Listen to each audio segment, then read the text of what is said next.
नवदृष्टि ice classes में आप सभी का स्वागत है। भारत में संवैधानिक विकासों के क्रम में आइए हम लोग 1892 के भारत परिषद अधिनियम का अध्ययन करते हैं। वस्तुतः 1892 का जो भारत परिषद अधिनियम था उसकी अगर पृष्ठभूमि देखें तो भारत में राष्ट्रीय आंदोलन की शुरुआत हो चुकी थी। 1885 में भारतीय राष्ट्रीय कांग्रेस की स्थापना हुई, जो धीरे धीरे एक अखिल भारतीय राजनीतिक संस्था का रूप धारण कर रही थी और इसने भारत में जो ब्रिटिश शासन था उसको ज्यादा से ज्यादा भारतीयकरण करने की मांग कर रही थी। इन मांगों में जो महत्वपूर्ण बात थी वो ये थी कि जो विधान परिषदें हैं, लेजिस्लेटिव काउंसिल्स हैं, सेंट्रल लेजिस्लेटिव काउंसिल और स्टेट लेजिस्लेटिव काउंसिल, उन दोनों में निर्वाचन के माध्यम से भारतीयों को लाया जाए। आपने 1861 का जो एक्ट पढ़ा था उसमें आपने देखा था कि किस तरह से 1857 की क्रांति के पश्चात अंग्रेजों की आंखें खुली थी, कुछ हद तक ही कह लीजिए। तो उन्होंने गवर्नर जनरल की काउंसिल में 3 भारतीयों को लाया था, लेकिन वो 3 भारतीय पूर्णतः मनोनीत किए गए थे सीधे सीधे गवर्नर जनरल द्वारा, वायसराय द्वारा।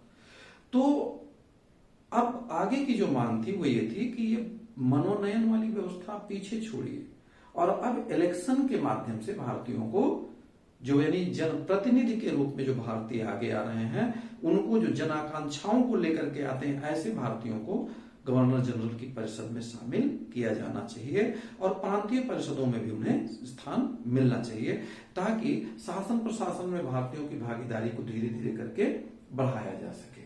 तो यहां अगर देखें हम लोग, इस मांग को लेकर के लॉर्ड डफरिन ने एक समिति गठित किया था, जिस समिति ने भारत में जो प्रत्येक निर्वाचन के माध्यम से परिषदों में, विधान परिषदों में भारतीयों के लाने के संदर्भ में रिकमेंडेशन देना था। लेकिन भारत राज्य सचिव इससे सहमत नहीं थे, इन सेक्रेटरी ऑफ स्टेट इससे सहमत नहीं थे, गृह सरकार इससे सहमत नहीं थी कि भारत में निर्वाचन की व्यवस्था लाने का समय आ गया है। तो उन्होंने एक सुझाव दिया, सैद्धांतिक रूप से मान लिया गृह सरकार ने कि भारतीयों का प्रतिनिधित्व तो होना चाहिए, लेकिन प्रत्यक्ष निर्वाचन के माध्यम से नहीं, डायरेक्ट इलेक्शन के माध्यम से नहीं, बल्कि अप्रत्यक्ष रूप से चुने हुए भारतीय आए और उनमें से जो अप्रत्यक्ष रूप से चुने हुए भारतीय थे उनको भी गवर्नर जनरल को क्या करना था, मनोनीत या नाम निर्देशित या नॉमिनेटेड करना था। तो ये व्यवस्था किया गया और इस तरीके से हम देखें कि यहाँ एक नई शुरुआत होती है। तो आइए हम लोग देखते हैं कि इस नियम के मुख्य प्रावधान या मुख्य धाराएं क्या थी।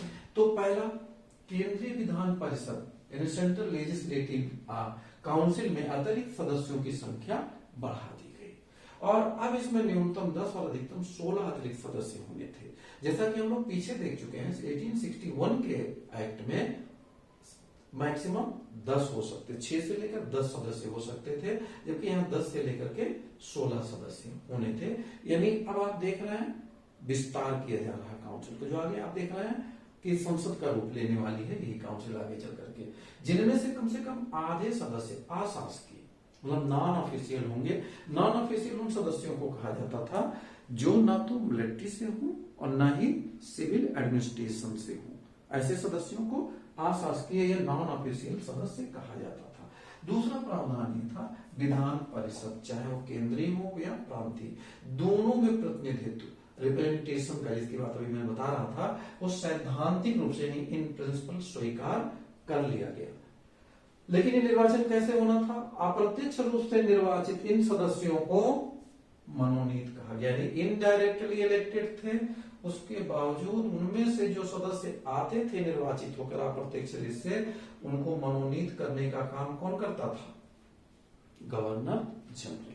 तो इस तरह से अगर आप देखें प्रत्यक्ष निर्वाचन से बचा गया जानबूझ करके, जो औपनिवेशिक सरकार की नीति होती है।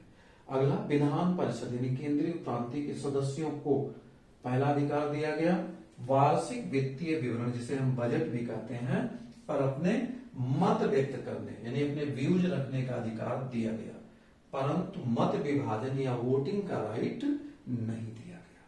तो आपको ध्यान रखना है कि मत विभाजन या वोटिंग का राइट यहां नहीं दिया गया, एक चीज आप ध्यान देंगे, यहाँ पर इंपॉर्टेंट बात है ये कि मत विभाजन या वोटिंग का राइट नहीं दिया गया, यानी ये अभी भी अपने मत को लागू नहीं करवा सकते थे, क्योंकि वही मत लागू होता है जिनको वोट देने का अधिकार होता है। तो इन सदस्यों को मत विभाजन या वोटिंग का राइट बजट के मामले पर नहीं दिया गया।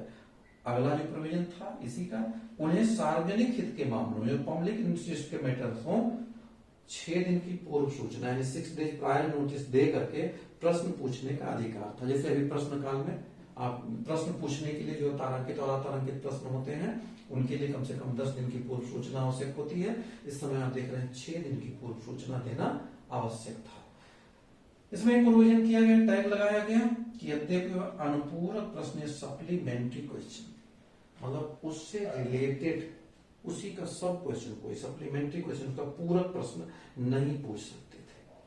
अगला प्रोविजन किया गया प्रांतीय विधानमंडलों में, जिनमें बंगाल, बंबई और मद्रास में न्यूनतम 8 सदस्य तथा अधिकतम 20 सदस्य बढ़ा दिए। मतलब यहाँ भी सब काउंसिलों का विस्तार किया गया, किंतु संयुक्त प्रांत यूनाइटेड प्रोविंसेस, इसको यूनाइटेड प्रोविंसेस आप आगरा एंड अवध भी कहते थे, इसमें अधिकतम सदस्यों की संख्या जो अतिरिक्त थी वो 15 कर की गई। मतलब ध्यान देने वाली बात है, इन तीनों प्रांत में अधिकतम 20 सदस्य हो सकते थे, जबकि यूनाइटेड प्रोविंस जो बाद में उत्तर प्रदेश बन गया, उसमें अधिकतम 15 ही अतिरिक्त सदस्य नियुक्त किए जा सकते थे।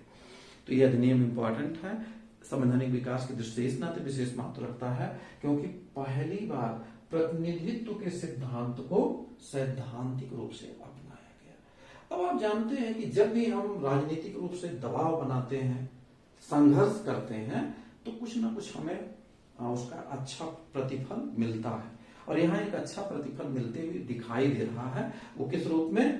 प्रतिनिधित्व को सिद्धांत रूप में ही सही स्वीकार कर लेना। इतना देव आगे हम लड़कर ले लेंगे। अब आप देखेंगे कि 1909 में फिर विस्तार होगा इसका, ठीक है। तो हम लोग आगे देखेंगे अगले उसमें वीडियो में कि 1909 के भारत परिषद अधिनियम में कौन से प्रोविजन किए गए। तो यहीं तक हम अपना ये वीडियो समाप्त करते हैं। आप लोग ज्यादा से ज्यादा लाइक करिए, सब्सक्राइब करिए, शेयर करिए, ताकि हमें भी उत्साह मिले। ठीक है, धन्यवाद।